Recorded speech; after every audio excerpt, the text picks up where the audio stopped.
नमस्कार। आज हम जिस टॉपिक के बारे में स्टडी करेंगे वो है कार्बोहाइड्रेट। तो देखेंगे कार्बोहाइड्रेट होता क्या है, कार्बोहाइड्रेट का अब्जॉर्प्शन कैसे होता है, डाइजेशन कैसे होता है और उसका मेटाबॉलिज्म कैसे होता है। तो जो कार्बोहाइड्रेट होता है उस कार्बोहाइड्रेट को अपन सेकेराइड भी बोलते हैं। जो कार्बोहाइड्रेट होता है उसको अपन सेकेराइड भी बोलते हैं। Carbohydrate is also called saccharides, the most abundant biological molecules containing carbon, hydrogen and oxygen. सबसे ज्यादा जो बायोलॉजिकल मॉलिक्यूल्स प्रेजेंट होता है वो कौन सा होता है? कार्बोहाइड्रेट प्रेजेंट होता है। ये तीन मॉलिक्यूल से मिलकर बना होता है, कार्बन से, हाइड्रोजन से और ऑक्सीजन से, जिसका कंबाइंड रेशियो होता है 2:1। मीन्स कार्बन, हाइड्रोजन और ऑक्सीजन जो मिलके बनाते हैं वो कार्बोहाइड्रेट बनाते हैं। और कार्बोहाइड्रेट होता है वो सबसे ज्यादा होता है अपने बायोलॉजिकल मॉलिक्यूल्स की फॉर्म में। जो कार्बोहाइड्रेट होता है वो मुख्य डाइटरी सोर्स होता है एनर्जी का। जब जितने भी ऑल ऑर्गेनिजम्स होते हैं, सभी जो ऑर्गेनिजम्स होते हैं उसमें एनर्जी का जो मुख्य सोर्स होता है वो कार्बोहाइड्रेट होता है। मीन्स 1 ग्राम जो कार्बोहाइड्रेट होता है वो 1 ग्राम carbohydrate 4 kilo calorie energy provide करवाता है। कार्बोहाइड्रेट होता है वो अन्य ऑर्गेनिक कंपाउंड्स के लिए भी जिम्मेदार होता है, क्योंकि जो अन्य ऑर्गेनिक कंपाउंड्स होते हैं जैसे फेट हो गया, अमाइनो एसिड हो गया, तो इनको बनने के लिए भी कार्बोहाइड्रेट की जरूरत होती है। तो जो कार्बोहाइड्रेट है वो प्रिक्यूजर होता है अदर जो मेनी ऑर्गेनिक कंपाउंड्स होते हैं उनके लिए। कार्बोहाइड्रेट है वो पार्टिसिपेट करता है जो सेल मेम्ब्रेन होती है उसको बनाने में और सेलुलर फंक्शंस में। मीन्स सेल्स के जो काम होते हैं उसको परफॉर्म करवाता है, और सेल मेम्ब्रेन होती है उनको बनवाने में भी कार्बोहाइड्रेट रोल प्ले करता है। इसके सेलुलर फंक्शंस जैसे सेलुलर ग्रोथ, जो सेल की ग्रोथ होती है, और उसका जो फर्टिलाइजेशन की प्रोसेस होती है, सेल्स की जो फर्टिलाइजेशन प्रोसेस होती है उस फर्टिलाइजेशन की प्रोसेस में भी जो कार्बोहाइड्रेट होता है वो रेस्पॉन्सिबल होता है। फर्टिलाइजेशन जिसमें ओवम और स्पर्म होता है उनका फर्टिलाइजेशन होता है, उसके लिए भी कार्बोहाइड्रेट जिम्मेदार होता है। उसमें मेजर रोल किसके होता है? फ्रक्टोज का। ठीक है, तो ये फ्रक्टोज होती है वो फर्टिलाइजेशन की प्रोसेस के लिए जिम्मेदार होती है। कार्बोहाइड्रेट है वो स्टोरेज फॉर्म भी होता है एनर्जी का। अगर किसी एक्सेस कार्बोहाइड्रेट है अपनी बॉडी में तो एक्सेस कार्बोहाइड्रेट वो ग्लाइकोजन की फॉर्म में बॉडी में स्टोर्ड हो जाएगी, और इमीडिएट एनर्जी की जो डिमांड होती है बॉडी की उसको वो क्या करती है?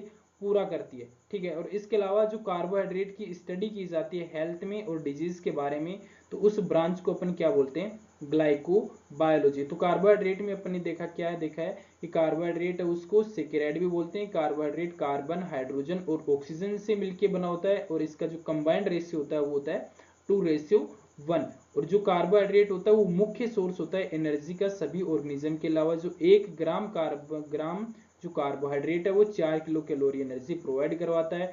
इसके अलावा जो ऑर्गेनिक अदर कंपोनेंट्स होते हैं जैसे फेट हो गया और अमाइनो एसिड हो गया, तो इनको बनने के लिए भी कार्बोहाइड्रेट की जिम्मेदार होती है।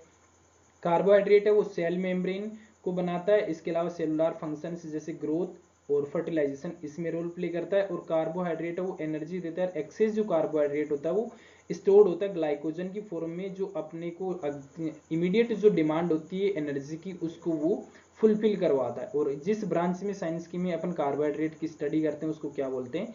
ग्लाइकोबायोलॉजी बोलते हैं। नेक्स्ट सुनाते हैं कि कार्बोहाइड्रेट की क्लासिफिकेशन। तो कार्बोहाइड्रेट का जो क्लासिफिकेशन है वो मेजरली 4 क्लास में डिवाइड किया गया है। इसको अपन मोनोसेकेराइड, डाइसेकेराइड, ओलिगोसेकेराइड और पॉलीसेकेराइड। ठीक है, तो जो मोनोसेकेराइड होती है वो सिंपल फॉर्म होती है कार्बोहाइड्रेट की, सिंपल फॉर्म ऑफ कार्बोहाइड्रेट। जबकि जो पॉलीसेकेराइड होता है वो कॉम्प्लेक्स फॉर्म होती है कार्बोहाइड्रेट की। जो कार्बोहाइड्रेट होता है उसकी सिंपल फॉर्म तो होती है मोनोसेकेराइड, और जो कॉम्प्लेक्स फॉर्म होती है वो पॉलीसेकेराइड। तो मल्टीपल मोनोसेकेराइड मिलकर के पॉलीसेकेराइड का फॉर्मेशन करते हैं। अब देखते हैं टर्म्स। ऐसी एल्डोलेज क्या होता है? तो एल्डोलेज वो होता है जिस शुगर में एल्डिहाइड ग्रुप प्रेजेंट होता है उस शुगर को अपन एल्डोजेज बोलते हैं, जैसे CHO। Next one कीटोजेज। तो कीटोजेज ऐसी शुगर जिसमें जो कीटोन ग्रुप प्रेजेंट होता हो तो उसको क्या बोलते हैं अपन? कीटोजेज बोलते हैं। ट्रायोजेज ऐसी शुगर जिसमें स्मॉलेस्ट मोनोसेकेराइड जिसके अंदर टोटल 3 कार्बन एटम प्रेजेंट हो, जैसे ग्लिसरेल्डिहाइड जिसमें ये 3 कार्बन एटम प्रेजेंट हो। तो एल्डोजेज वो शुगर होती है जिसमें एल्डिहाइड ग्रुप प्रेजेंट होता है। कीटोजेज वो शुगर होती है जिसमें कीटोन ग्रुप प्रेजेंट होता है। और ट्रायोजेज वो शुगर होती है जिसमें 3 कार्बन एटम प्रेजेंट होते हो। नेक्स्ट सुनाता है टेट्रोजेज। टेट्रोजेज वो शुगर होती है जिसमें कम से कम 4 कार्बन एटम प्रेजेंट हो, जिसमें 4 कार्बन एटम प्रेजेंट हो, जिसका एग्जांपल होता है इरिथ्रोज। पेंटोजेज शुगर वो शुगर होती है जिसमें 5 कार्बन एटम प्रेजेंट हो, फॉर एग्जांपल राइबोज। और हेक्सोज वो शुगर होती है जिसमें कम से कम 6 कार्बन एटम प्रेजेंट हो, फॉर एग्जांपल ग्लूकोज। ठीक है, तो ये कीटोजेज होते हैं जिसमें कीटोन ग्रुप प्रेजेंट होता है, एल्डोजेज होता है जिसमें एल्डिहाइड जो ग्रुप होता है वो प्रेजेंट होता है, और ट्रायोजेज होता है जिसमें 3 कार्बन होते हैं, टेट्रोजेज जिसमें 4 कार्बन होते हैं, पेंटोज में 5 कार्बन और हेक्सोज में 6 कार्बन।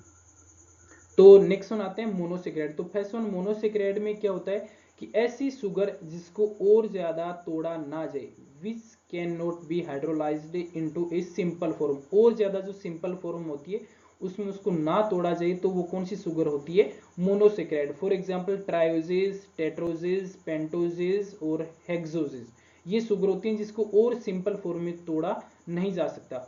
डाइसेक्राइड वो टाइप ऑफ शुगर जिसके 2 मॉलिक्यूल होते हैं सेम कार्बोहाइड्रेट मोनोसेक्राइड के या फिर डिफरेंट मोनोसेक्राइड। जब सेम या फिर डिफरेंट मोनोसेक्राइड मिलकर के 2 मॉलिक्यूल एक कार्बोहाइड्रेट के मॉलिक्यूल को बनाते हैं जो डाइसेक्राइड कहलाता है, जिसको हाइड्रोलाइज करने पे क्या बनते हो, सेम या डिफरेंट मोनोसेक्राइड बनते हो। तो डाइसेक्राइड क्या होता है, ऐसी शुगर जिसको तोड़ने पे कम से कम 2 मॉलिक्यूल या तो एक जैसे या अलग अलग मोनोसेक्राइड बनाते हो तो उस शुगर को अपन क्या बोलते हैं, डाइसेक्राइड बोलते हैं। इसका एग्जांपल होता है सुक्रोज, लैक्टोज, माल्टोज। तो फर्स्ट सुनाते हैं सुक्रोज। सुक्रोज क्या होता है, एक मॉलिक्यूल जिसमें कम से कम प्रत्येक जो मॉलिक्यूल होता है अल्फा डी ग्लाइकोपाइरेनेज और बीटा डी फ्रक्टोफ्यूरेनेज का बना होता है, और दोनों की दोनों ये जो जुड़े होते हैं बीटा 1,2 ग्लाइकोसाइडिक लिंकेज के द्वारा जुड़े होते हैं।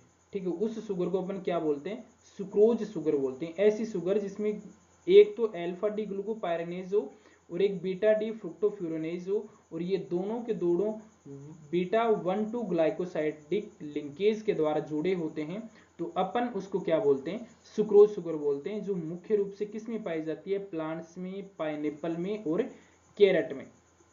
तो मोनोसेक्राइड होते हैं जिसको हाइड्रोलाइज नहीं किया जाता, तोड़ा नहीं जा सकता। डाइसेक्राइड वो शुगर होती है जिसको तोड़ने पे कम से कम 2 मोनोसेक्राइड के मॉलिक्यूल बनते हो जो सेम हो सकते हैं या डिफरेंट हो सकते हैं। नेक्स्ट वन आता है लैक्टोज। लैक्टोज वो शुगर होती है जिसमें इस मॉलिक्यूल बीटा डी ग्लूकोपाइरेनेज और बीटा डी ग्लाइकोपाइरेनेज हो, जो दोनों के दोनों बीटा 1,4 ग्लाइकोसाइडिक लिंकेज के द्वारा जुड़े होते हो। वो जो शुगर होती है वो कौन सी शुगर होती है, लैक्टोज शुगर होती है। और इस लैक्टोज शुगर होती है वो मुख्य रूप से मिल्क में पाई जाती है, इसीलिए इससे लैक्टोज शुगर को अपन मिल्क शुगर भी कहते हैं। लैक्टोज शुगर होती है वो लैक्टेशन के दौरान जब ब्रेस्ट फीडिंग करवाती है मदर, उस दौरान मेमरी जो ग्लैंड्स होती हैं उसके अंदर लैक्टोज शुगर बनती है, synthesized in mammary gland during lactation. Next one आता है माल्टेज। माल्टेज होती है वो 2 अल्फा डी ग्लाइकोपाइरेन जो कि लिंक्ड होते हैं, जो 2 अल्फा डी ग्लाइकोपाइरेन से मिलकर बनी होती है, और ये दोनों के दोनों जुड़ते हैं अल्फा 1,4 ग्लाइकोसाइडिक लिंकेज के द्वारा। जब इसको हाइड्रोलाइज किया जाता है, स्टार्च को हाइड्रोलाइसिस किया जाता है, तो उससे जो शुगर बनती है वो कौन सी होती है, माल्टेज शुगर। ठीक है, तो लैक्टोज होती है वो मिल्क शुगर भी बोलते हैं, और लैक्टेशन के दौरान मेमरी ग्लैंड में बनती है। माल्टेज होता है जब स्टार्च का हाइड्रोलाइसिस या डाइजेशन होता है तब माल्टेज शुगर बन के आती है। नेक्स्ट वन आता है ओलिगोसेक्राइड। ओलिगोसेक्राइड वह शुगर होती है जिसमें कम से कम मोनोसेक्राइड के 2 से 10 मॉलिक्यूल प्रेजेंट हो। ऐसी शुगर जिसको हाइड्रोलाइज करने पर कम से कम मोनोसेक्राइड के 2 से 10 मॉलिक्यूल बनाती हो, जब तोड़ते हैं इस ओलिगोसेक्राइड के तो मोनोसेक्राइड के 2 से 10 मॉलिक्यूल को वो रिलीज करती है, तो उसको क्या बोलते हैं, ओलिगोसेक्राइड। पॉलीसेक्राइड वो शुगर होती है जिसमें कम से कम मोनोसेक्राइड के 10 मॉलिक्यूल बनते हो। They are also called polymers और ग्लाइकेन्स। जो पॉलीसेकेराइड होता है उसको पॉलीमर्स भी बोलते हैं और ग्लाइकेन्स भी बोलते हैं। जब इसको हाइड्रोलाइसिस करेंगे, तोड़ेंगे, तो इसमें से मोनोसेकेराइड्स के कम से कम 10 मॉलिक्यूल निकल के आएंगे। ठीक है, तो मोनोसेकेराइड कौन सी शुगर होती है, जो मोनोसेकेराइड होती है वो शुगर होती है जिसमें कम से कम एक ही जो सिंपल फॉर्म होती है शुगर की और एक सिंगल फॉर्म में होती है। डाइसेकेराइड वो शुगर होती है जिसमें मोनोसेकेराइड के 2 मॉलिक्यूल प्रेजेंट हो, और ओलिगोसेकेराइड वो शुगर होती है जिसमें कम से कम 2 से 10 मॉलिक्यूल ऑफ मोनोसेकेराइड हो, और पॉलीसेकेराइड वो शुगर होती है जिसके अंदर जब हाइड्रोलाइसिस करते हैं तो मोर देन 10 जो मोनोसेकेराइड के मॉलिक्यूल होते हैं वो रिलीज करती हो, तो उसको क्या बोलते हैं, पॉलीसेकेराइड बोलते हैं। अब नेक्स्ट सुनाते हैं पॉलीसेकेराइड के टाइप। तो जो पॉलीसेकेराइड होता है वो 2 टाइप का होता है, एक तो होता है होमोपॉलीसेकेराइड और एक होता है हेट्रोपॉलीसेकेराइड। तो होमोपॉलीसेकेराइड का मीन्स सेम और हेट्रो मीन्स डिफरेंट। तो होमोपॉलीसेकेराइड का मीन्स होता है ऐसी टाइप की शुगर जिसको अपन तोड़ेंगे तो तोड़ने पे कम से कम एक ही टाइप के मोनोसेकेराइड पर उपस्थित हो, या फिर ऐसी मोनोसेकेराइड जिसको हाइड्रोलाइसिस करने पर कम से कम एक समान मोनोसेकेराइड बनते हो, तो उसको कौन सी शुगर बोलते हैं, होमोपॉलीसेकेराइड, जिसका एग्जांपल होता है म्यूकोपॉलीसेकेराइड। ठीक है, और नेक्स्ट आता है हेट्रोपॉलीसेकेराइड। हेट्रोपॉलीसेकेराइड वो होती है जिसको हाइड्रोलाइसिस करने पर डिफरेंट टाइप के मोनोसेकेराइड प्रोड्यूस होते हो, तो वो होती है हेट्रोपॉलीसेकेराइड। तो हेट्रोपॉलीसेकेराइड का एग्जांपल होता है हिपेरिन। नेक्स्ट आता है कि जो अपन कार्बोहाइड्रेट खाएंगे उस कार्बोहाइड्रेट का डाइजेशन कैसे होगा, अब्जॉर्प्शन कैसे होगा, मेटाबॉलिज्म कैसे होगा। तो ये तीनों प्रोसेस देखेंगे। तो डाइजेशन वो प्रोसेस होती है जिसमें क्या होता है, किसी चीज का ब्रेकडाउन होता हो, किसी भी चीज का जो ब्रेकडाउन होता है वो होता है डाइजेशन। ठीक है, अगर जो कॉम्प्लेक्स फॉर्म जैसे पॉलीसेकेराइड थी वो मोनोसेकेराइड में टूटेगी तो वो होता है डाइजेशन। अब्जॉर्प्शन होता है अपन ने जो खाया है कार्बोहाइड्रेट को वो ब्लड तक कैसे पहुंचेगा, और ब्लड से कहां पे, सेल में कैसे पहुंचेगा, उसको बोलते हैं अब्जॉर्प्शन। और मेटाबॉलिज्म क्या होता है, जो अब्जॉर्ब्ड कंटेंट होता है वो एनर्जी रिलीज करे। ठीक है, टूट करके एनर्जी रिलीज करे सेल को काम करने के लिए, उसको क्या बोलते हैं, मेटाबॉलिज्म बोलते हैं। तो देखते हैं कार्बोहाइड्रेट का डाइजेशन, अब्जॉर्प्शन और मेटाबॉलिज्म कैसे होता है। तो डाइजेशन क्या होती है, एक ऐसी प्रोसेस होती है जिसके अंदर जो कॉम्प्लेक्स कार्बोहाइड्रेट है जैसे पॉलीसेकेराइड और डाइसेकेराइड है वो सिंपल मॉलिक्यूल्स में जैसे मोनोसेकेराइड में टूट जाए, उसको बोलते हैं डाइजेशन। मीन्स जैसे जो पॉलीसेकेराइड है ये पॉलीसेकेराइड मोनोसेकेराइड में टूटने की जो प्रोसेस होती है उसी को अपन क्या बोलते हैं, डाइजेशन बोलते हैं। अब्जॉर्प्शन क्या होता है, अब्जॉर्प्शन वह प्रोसेस होती है जिसके अंदर जो सब्सटेंस है तो अब्जॉर्ब होती हैं कहाँ पे, सेल में, टिश्यू में और ऑर्गन में डिफ्यूजन और ओस्मोसिस की प्रोसेस के द्वारा। अब्जॉर्प्शन वह प्रोसेस होती है जिसमें डिफ्यूजन और ओस्मोसिस के द्वारा जो भी कंटेंट अपन ने खाया है वो कंटेंट को सिंपल फॉर्म में जाकर के सेल तक पहुंचे, टिश्यू तक पहुंचे और ऑर्गन तक पहुंचने की जो प्रोसेस होती है उसी को अपन क्या बोलते हैं, अब्जॉर्प्शन बोलते हैं। ठीक है, नेक्स्ट आता है मेटाबॉलिज्म। तो मेटाबॉलिज्म क्या होता है, जो ग्लूकोज अपन ने खाई है वो ग्लूकोज एनर्जी रिलीज करे। ठीक है, सेल के अंदर जाए और सेल में जाने के बाद में सिंपल फॉर्म में टूट करके एनर्जी को रिलीज करे, तो वो क्या होता है, मेटाबॉलिज्म होता है। अब अब्जॉर्प्शन, डाइजेशन और जो मेटाबॉलिज्म होता है वो कार्बोहाइड्रेट का कैसे होता है। तो सबसे पहले अपन जो ग्लूकोज खाते हैं फिर जो भी कार्बोहाइड्रेट खाते हैं वो कॉम्प्लेक्स फॉर्म में खाते हैं, जैसे स्टार्च हो गया। ठीक है, ये पॉलीसेकेराइड फॉर्म होती है।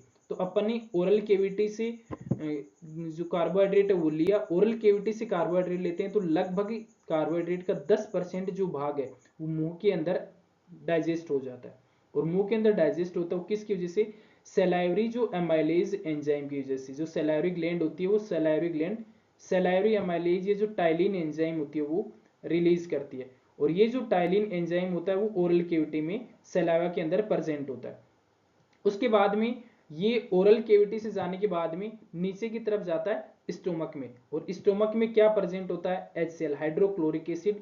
जो कैसा एनवायरनमेंट होता है, एसिडिक एनवायरनमेंट होता है स्टोमक का, और इस एसिडिक एनवायरनमेंट की वजह से ये जो टाइलिन एंजाइम होता है वो इनएक्टिव हो जाता है, इनएक्टिव हो जाता है, काम करना बंद कर देता है, जिसकी वजह से थोड़े समय के लिए यहाँ पे जो डाइजेशन है वो रुक जाएगा। अब यहाँ से जब स्टोमक से निकल के कंटेंट कहाँ पे जाएगा, इंटेस्टाइन में। इंटेस्टाइन में पूरा जो 90% बच गया डाइजेशन है वो यहाँ पे इंटेस्टाइन में हो जाएगा। इंटेस्टाइन में कैसे होगा, जब ये खाना इंटेस्टाइन में आएगा तो फूड जो पार्टिकल इंटेस्टाइन में आने के बाद में पेनक्रियाज स्टिमुलेट होगा, और पेनक्रियाज पेनक्रिएटिक एमाइलेज जो एंजाइम होता है उसको रिलीज करवाएगा। ये पेनक्रिएटिक एमाइलेज एंजाइम ये जो पॉलीसेकेराइड शुगर आया था, स्टार्च आया था, इसको डाइसेकेराइड में कन्वर्ट कर देगा। डाइसेकेराइड फॉर्म कौन सी होती है स्टार्च की, माल्टोज, सुक्रोज और लैक्टोज। तो इस स्टार्च को माल्टोज में, सुक्रोज में, लैक्टोज में कन्वर्ट कर देगा पेनक्रियाटिक एमाइलेज एंजाइम। अब ये जो माल्टोज, सुक्रोज, लैक्टोज डाइसेकेराइड था, ये माल्टेज की प्रेजेंस में ग्लूकोज एंड ग्लूकोज बनेगा, जबकि जो सुक्रोज है वो सुक्रेज एंजाइम की प्रेजेंस में ग्लूकोज और फ्रक्टोज में कन्वर्ट हो जाएगा, जबकि लैक्टोज है वो लैक्टेज एंजाइम की प्रेजेंस में ग्लूकोज और गैलेक्टोज में कन्वर्ट हो जाएगा। और ये जो ग्लूकोज, गैलेक्टोज और फ्रक्टोज है वो कैसे कंटेंट है, मोनोसेकेराइड है, ठीक है, सिंपल फॉर्म होती है। तो खाया क्या है अपन ने, पॉलीसेकेराइड फॉर्म में, पॉलीसेकेराइड फॉर्म में खाया किसको, स्टार्च को, ठीक है। उसके बाद में ये जो पॉलीसेकेराइड होता है वो डाइसेकेराइड में कन्वर्ट हो गया, और ये जो डाइसेकेराइड है वो किस में कन्वर्ट हो गया, मोनोसेकेराइड, जो सिंपल फॉर्म होती है। तो ग्लूकोज, गैलेक्टोज और फ्रक्टोज अपने पास में आ गई। अब ये जो ग्लूकोज, गैलेक्टोज, फ्रक्टोज होता है वो कहाँ पे पहुंचेंगे, ब्लड में पहुंचेंगे। तो लीवर इंटेस्टाइन में है, और इंटेस्टाइन में से अब कहाँ पे पहुंचेंगे, ब्लड सेल्स, ब्लड में पहुंचेंगे। तो अब्जॉर्ब हो जाएंगे इंटेस्टाइन से डायरेक्ट। अब ये कहाँ पे जाएंगे, ब्लड में। ब्लड में कौन कौन चलाएगा, फ्रक्टोज जाएगा और गैलेक्टोज जाएगा, ठीक है। तो ग्लूकोज है वो तो यूटिलाइज हो जाएगा, और फ्रक्टोज और गैलेक्टोज बच गया। अब ये फ्रक्टोज और गैलेक्टोज होता है वो स्मॉल इंटेस्टाइन की सेल्स से पोर्टल वेन के द्वारा लीवर में पहुंचेंगे, और लीवर में जाने के बाद में ये जो फ्रक्टोज होता है फ्रक्टोकाइनेज एंजाइम की प्रेजेंस में ग्लूकोज में कन्वर्ट हो जाएगा, जबकि गैलेक्टोज होता है वो गैलेक्टोकाइनेज एंजाइम की प्रेजेंस में ग्लूकोज में बदल जाएगा। और ये जो ग्लूकोज अपने निकल के आई है, फ्रक्टोज और गैलेक्टोज से ग्लूकोज बनी है, ये एक तो क्या हो जाएगी, सेल्स के द्वारा यूटिलाइज कर ली जाएगी, और जो एक्सेस ग्लूकोज होती है ये एक्सेस ग्लूकोज स्टोर्ड कर ली जाएगी किस फॉर्म में, ग्लाइकोजिनेसिस प्रोसेस के द्वारा, और भविष्य में जब काम में आएगी तो इसका यूटिलाइजेशन कर लिया जाएगा। तो अब देखते हैं इसकी थ्योरी को, डाइजेशन ऑफ कार्बोहाइड्रेट कैसे होता है। तो सबसे पहले जो डाइजेशन होता है वो कहाँ से स्टार्ट होता है, माउथ से स्टार्ट होता है। माउथ में सलाइवरी ग्लैंड होती है जो सिक्रेट करती है सलाइवा में एमाइलेज एंजाइम को, ठीक है, या टाइलिन एंजाइम को, जो ब्रेक डाउन स्टार्ट कर देता है स्टार्च का, और सिंपल फॉर्म लाइक माल्टोज। और ये जो स्टोमक, उसके बाद में स्टोमक में आता है, तो स्टोमक में थोड़े समय के लिए यहाँ पे जो रुक जाता है डाइजेशन, क्योंकि एसिडिक एनवायरनमेंट होने की वजह से, और सलाइवरी एमाइलेज है वो इनएक्टिव हो जाएगा। लेकिन स्मॉल इंटेस्टाइन में आने के बाद में जो पेनक्रियाज है वो रिलीज करता है पेनक्रिएटिक एमाइलेज एंजाइम को, और उसके बाद में स्मॉल इंटेस्टाइन में क्या होता है, स्टार्च है वो माल्टोज में और अदर डाइसेकेराइड में कन्वर्ट हो जाएगा। उसके बाद में आता है ब्रश बॉर्डर सेल्स एंजाइम्स। तो ब्रश बॉर्डर जो एंजाइम्स होते हैं वो कौन कौन से एंजाइम्स होते हैं, ब्रश बॉर्डर एंजाइम्स वो एंजाइम्स होते हैं जो स्मॉल इंटेस्टाइन की लाइनिंग के ऊपर लोकेटेड होते हैं। तो ब्रश बॉर्डर एंजाइम्स लाइक जैसे माल्टेज, सुक्रेज और लैक्टेज, जैसे माल्टोज को माल्टेज में जो कन्वर्ट होते हैं वो वाले एंजाइम, ठीक है। तो ये कहाँ पे प्रेजेंट होते हैं, जो स्मॉल इंटेस्टाइन की लाइनिंग होती है उस स्मॉल इंटेस्टाइन की लाइनिंग के ऊपर प्रेजेंट होते हैं, ठीक है। ये क्या करते हैं, इन डाइसेकेराइड को मोनोसेकेराइड में कन्वर्ट कर देते हैं, यानी सिंपल फॉर्म में। जैसे माल्टोज है, माल्टोज को माल्टेज जो एंजाइम होता है वो ग्लूकोज के 2 मॉलिक्यूल में बदल देगा। सुक्रोज है वो सुक्रोज जो शुगर है वो सुक्रेज एंजाइम की प्रेजेंस में ग्लूकोज और फ्रक्टोज में कन्वर्ट हो जाएगा, जबकि लैक्टोज है वो लैक्टेज एंजाइम की प्रेजेंस में ग्लूकोज एंड गैलेक्टोज में बदल जाएगा। नेक्स्ट वन आता है अब्जॉर्प्शन। तो अब्जॉर्प्शन कैसे होता है, अब्जॉर्प्शन में मैंने क्या बताया था, जो भी डाइजेस्ट कंटेंट है वो डाइजेस्ट कंटेंट अपनी सेल्स से ब्लड तक कहां से पहुंचेगा। तो जो मोनोसेकेराइड जैसे ग्लूकोज, फ्रक्टोज और जो गैलेक्टोज होता है वो अब्जॉर्ब होंगे स्मॉल इंटेस्टाइन्स की वॉल के थ्रू, कहां पे पहुंचेंगे, ब्लड में, ठीक है। स्मॉल इंटेस्टाइन से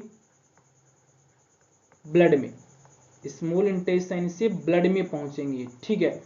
ग्लूकोज एंड जो गैलेक्टोज है वो अब्जॉर्ब होंगे एक्टिव ट्रांसपोर्ट के द्वारा। इसमें से जो ग्लूकोज और गैलेक्टोज ये कि दोनों हैं, ये किसके द्वारा एब्जॉर्ब होंगे, एक्टिव ट्रांसपोर्ट के द्वारा, जो SGLT1 जो चैनल है उसका यूज करेंगे। Sodium glucose transport protein channel है, इसका यूज करेंगे, और एक्टिव ट्रांसपोर्ट के द्वारा ये कहां पे पहुंच जाएंगे, ब्लड में। एक्टिव ट्रांसपोर्ट होता है जिसके अंदर जो कंसंट्रेट ग्रेडियंट होता है उनके अगेंस्ट मोमेंट होता है, और जिसमें एटीपी का यूटिलाइजेशन होता है। उसके बाद में जो फ्रक्टोज होता है वो अब्जॉर्ब होता है फैसिलिटेटेड डिफ्यूजन के द्वारा, जिसमें GALT5 जो ट्रांसपोर्ट होता है उनका यूज होता है। फैसिलिटेट डिफ्यूजन होता है जो कंसंट्रेट ग्रेडियंट होता है उन्हीं के साथ में क्या करता है, उनके थ्रू मूवमेंट करवाता है। अब यहाँ से ब्लड के द्वारा जाने के बाद में जो बच गया क्या, गैलेक्टोज और फ्रक्टोज होता है, वो पोर्टल वेन के द्वारा कहाँ पे पहुंचेंगे, लीवर में पहुंचेंगे, और लीवर में प्रोसेसिंग होगा। फ्रक्टोज और जो गैलेक्टोज होता है वो ग्लूकोज में कन्वर्ट हो जाएगा, और ग्लूकोज में कन्वर्ट होने के बाद में सेलुलर यूटिलाइजेशन होगा। ग्लूकोज है वो यूज कर लेगा सेल को एनर्जी प्रोड्यूस करने के लिए सेलुलर रेस्पिरेशन के द्वारा, या फिर एक्सेस ग्लूकोज है उसको स्टोर कर लिया जाएगा ग्लाइकोजन की फॉर्म में और मसल सेल्स में फ्यूचर एनर्जी के लिए। ठीक है, तो जो ग्लूकोज यूज होगी वो तो ठीक है, और जो एक्सेस ग्लूकोज बचगी उसको ग्लाइकोजन की फॉर्म में स्टोर कर लिया जाएगा। ठीक है, ग्लाइकोजन की फॉर्म में सेल्स, जो मसल सेल्स होती हैं और लीवर होता है, जिससे फ्यूचर में अगर नीड होती है तो उसको यूटिलाइज कर लिया जाएगा। उसके बाद में अब्जॉर्प्शन कैसे होता है, तो ये जैसे फ्रक्टोज है, फ्रक्टोज है, गैलेक्टोज है और ग्लूकोज है, ये कहाँ पे है अभी, स्मॉल इंटेस्टाइन। स्मॉल इंटेस्टाइन में गल्ट चैनल और एसजीएलटी चैनल का यूज करके ये कहाँ पे आते हैं, एंटेरोसाइट्स, जो स्मॉल इंटेस्टाइन की सेल है वहां पे आते हैं। स्मॉल इंटेस्टाइन की सेल से फिर गल्ट जो चैनल है उनके द्वारा ब्लड कैपिलरीज में पहुंच जाते हैं, ब्लड कैपिलरीज में पहुंच जाएंगे, जो ब्लड कैपिलरीज होती है वहां पे पहुंच जाएंगे, और ब्लड कैपिलरीज में जाने के बाद इनका क्या कर लिया जाएगा, मेटाबॉलिज्म। तो मेटाबॉलिज्म क्या होती है, मेटाबॉलिज्म होती है कि set of chemical reactions in living organisms, means जितने भी लिविंग ऑर्गेनिजम्स होते हैं उसमें केमिकल रिएक्शंस का एक सेट होता है, जिसमें क्या होता है, जो फूड पार्टिकल्स होता है उस फूड पार्टिकल्स से एनर्जी बनती है जो ग्रोथ के लिए जिम्मेदार होती है, और वेस्ट प्रोडक्ट होती है उसको बाहर निकालता है। ये इस चीज को इंश्योर करता है कि सेल्स में लगातार एनर्जी की सप्लाई होती रहे, constant energy supply of energy, जो सेल है उसको लगातार एनर्जी की सप्लाई होती रहे, और सेल्स को ग्रोथ और रिपेयर के लिए जिन नेसेसरी कंपोनेंट की जरूरत होती है वो भी उसको मिलते रहे। तो मेटाबॉलिज्म किस चीज को इंश्योर करता है कि सेल्स को लगातार एनर्जी मिले, और सेल्स की ग्रोथ और रिपेयर के लिए जो कंपोनेंट्स जरूरी होते हैं वो उसको मिलते रहे। उसके बाद में कैटाबॉलिज्म होता है। केट मीन्स, ऐसे ध्यान रखो, केट मीन्स जो केट मीन्स बिल्ली होती है, अपन हिंदी में बोलते हैं केट मीन्स बिल्ली होती है, और बिल्ली का काम होता है तोड़ना किसी चीज को, तो जैसे रोटी होती है, चपाती होती है, उसको तोड़ देते हैं, तो केट का मीन्स होता है तोड़ना, ब्रेक डाउन होता है किसी भी चीज का। ठीक है, ब्रेक डाउन। तो कैटाबॉलिज्म क्या होता है, process of breaking down larger molecules into smaller one to produce energy, means जो लार्जर मोलिक्यूल्स होते हैं वो स्मॉलर मोलिक्यूल्स में टूट करके एनर्जी को प्रोड्यूस करते हो, जैसे ग्लाइकोलाइसिस। तो ग्लाइकोलाइसिस में क्या होता है, जो ग्लूकोज का मोलिक्यूल होता है वो पायरुवेट के 2 मोलिक्यूल में कन्वर्ट हो जाता है सेल के साइटोप्लाज्म में, और 2 एटीपी के मोलिक्यूल को प्रोड्यूस करता है, जो produce net gain of 2 ATP molecules. Next आता है एनाबोलिज्म। एनाबोलिज्म होता है जो स्मॉलेस्ट मोलिक्यूल होते हैं, सिंपल जो मोलिक्यूल होते हैं वो सिंपल मोलिक्यूल मिलकर के कॉम्प्लेक्स मोलिक्यूल का फॉर्मेशन करते हैं, उसको बोलते हैं अपन anabolism. Process of building up complex molecules from simpler ones, means छोटे छोटे जो भाग हैं वो मिलकर के बड़ा जो फॉर्मेशन करते हैं मोलिक्यूल का, जिसकी किसके लिए जरूरत होती है आपको, एनर्जी की। तो कैटाबोलिज्म में एनर्जी रिलीज होगी, और एनाबोलिज्म में एनर्जी जरूरी होती, कंजप्शन होगा। जैसे ग्लूकोनियोजेनेसिस, जिसमें फॉर्मेशन होता है ग्लूकोज का नॉन कार्बोहाइड्रेट सबस्टांसेस, जो नॉन कार्बोहाइड्रेट मोलिक्यूल्स होते हैं उन नॉन कार्बोहाइड्रेट मोलिक्यूल्स से ग्लूकोज का जो फॉर्मेशन होता है वो एनाबोलिज्म होता है। जैसे पायरुवेट से, लैक्टेट से, ग्लिसरॉल से, अमीनो एसिड से, और ये प्राइमरी कहाँ पे होता है, लीवर में। तो ठीक है, तो कैटाबोलिज्म में क्या होता है, जिसमें एनर्जी रिलीज होती है और सिंपल फॉर्म है वो कॉम्प्लेक्स फॉर्म है वो सिंपल फॉर्म में टूट जाता है, जबकि एनाबोलिज्म होते हैं जिसमें सिंपल फॉर्म मिलकर के कॉम्प्लेक्स मॉलिक्यूल का फॉर्मेशन करते हैं, जिसमें एनर्जी का कंजप्शन होता है। ठीक है, तो आज के लिए इतना ही, नेक्स्ट देखते हैं अपन नेक्स्ट वीडियो में।